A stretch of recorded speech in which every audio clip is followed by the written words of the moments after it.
In 2012, community fridges started in Germany, and the idea quickly moved to other countries too.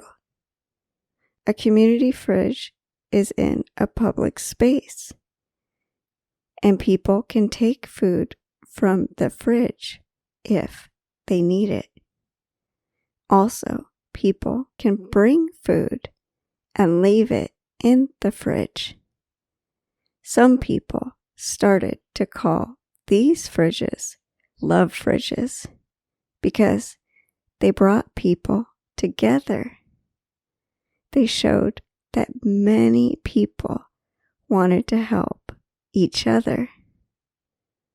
Last year, around 35 million Americans had problems getting enough food. In 2019, an interesting fact was Americans threw away 35% of all their food.